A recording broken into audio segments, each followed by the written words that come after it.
Hi hello welcome back to the kitchen vibes. ఇవాల్టి recipe mutton gravy curry.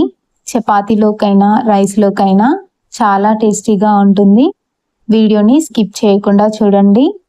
వంట రాని వాళ్ళు కూడా ఈజీగా చేసేస్తారు. సో ఎలా చేయాలో ఈ ప్రాసెస్ని ఫాలో అవ్వండి. ముందుగా ఒక కడాయిలో సగం ఎండు కొబ్బరిని ఇలా ముక్కలుగా కట్ చేసుకొని ఫ్రై చేసుకోవాలి. మరి ఎక్కువ ఫ్రై అవ్వని అవసరం లేదు. ఇలా మామూలుగా కొంచెం ఫ్రై చేసుకొని మిక్సీ జార్లో తీసుకొని పక్కన పెట్టుకోవాలి. ఇప్పుడు ఇదే ప్యాన్లో 2 టేబుల్ స్పూన్ గసగసాలని కూడా వేసుకొని ఫ్రై చేసుకోవాలి.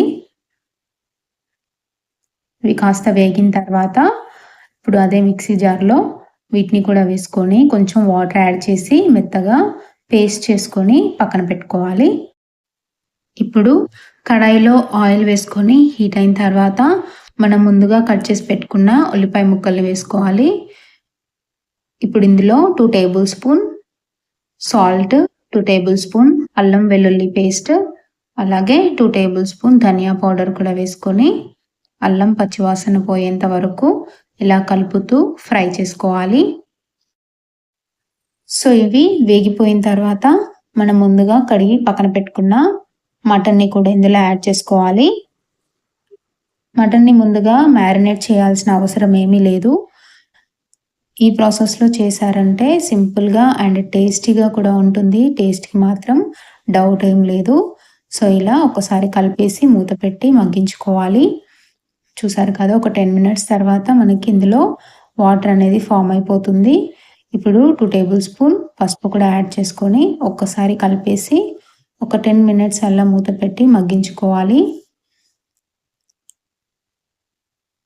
ఇప్పుడు ఇందులో 10 మినిట్స్ తర్వాత కారం యాడ్ చేసుకోవాలి. నేను 2 టేబుల్ స్పూన్ కారం వేసాను. మీ టేస్ట్కి తగినట్టుగా, స్పైసీనెస్కి తగినట్టుగా కారం మీరు చూసుకొని యాడ్ చేసుకోవచ్చు. సో కారం వేసిన వెంటనే వాటర్ యాడ్ చేయొద్దు. మటన్లో వచ్చిన వాటర్ని దగ్గర పడేంత వరకు మటన్ని బాగా కారం వేసాక ఫ్రై చేసుకోవాలి. అప్పుడే పీసెస్కి కారం అనేది బాగా పడుతుంది. చూసారు కదా, వాటర్ అంతా దగ్గర పడిపోయింది. సో ఇప్పుడు మనం ఇందులో వాటర్ యాడ్ చేసుకోవాలి. మటన్కి వాటర్ అనేది ఎక్కువే పడుతుంది, ఎందుకంటే ఉడకడానికి టైం పడుతుంది కాబట్టి నేను 1 లీటర్ వాటర్ యాడ్ చేశాను. మీరు కుక్కర్లో చేస్తే కనుక చూసుకొని యాడ్ చేసుకుంటే సరిపోతుంది. ఇలా కడాయిలో చేస్తే వాటర్ అనేది ఎక్కువే పడుతుంది. సో వాటర్ వేసాక ఒకసారి కలిపేసుకొని సాల్ట్ కూడా యాడ్ చేసుకోవాలి. రుచికి సరిపడా సాల్ట్ కూడా ఒకసారి యాడ్ చేసుకొని మనం ముందుగా పేస్ట్ చేసుకున్న కొబ్బరి పేస్ట్ని కూడా ఇందులో వేసుకోవాలి.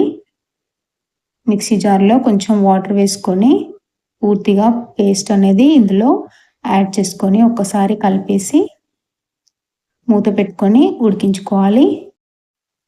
ఈ కొబ్బరి అండ్ అలాగే గసగసాల పేస్ట్ వల్ల మనకి మటన్ గ్రేవీ అనేది చిక్కగా వస్తుంది అండ్ టేస్ట్ కూడా చాలా బాగుంటుంది. సో ఇలా ఒకసారి కలిపేసుకొని మూత పెట్టి ఉడికించుకోవాలి. కడాయిలో చేస్తున్నాం కాబట్టి మటన్ ఉడకడానికి కొంచెం టైం ఎక్కువే పడుతుంది. సో ఇలా నాకు 20 మినిట్స్ అలా టైం పట్టింది. 20 మినిట్స్ తర్వాత మటన్ అనేది చక్కగా ఉడికిపోయింది. ఇప్పుడు ఇందులో గరం మసాలా కూడా యాడ్ చేసుకున్నాను. గరం మసాలా వేసాక ఎక్కువసేపు ఉడికించొద్దు, ఒక 5 మినిట్స్ అలా ఉంచితే సరిపోతుంది.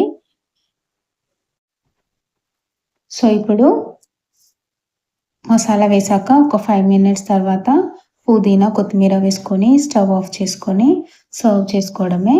చాలా సింపుల్గా మటన్ కర్రీ అనేది రెడీ అయిపోయింది. అంతే అండి. రైస్లోకే కాదు చపాతీలోకి కూడా కర్రీ బాగుంటుంది. తప్పకుండా ట్రై చేయండి. అండ్ వీడియో నచ్చితే కనుక subscribe my channel. And thank you for watching.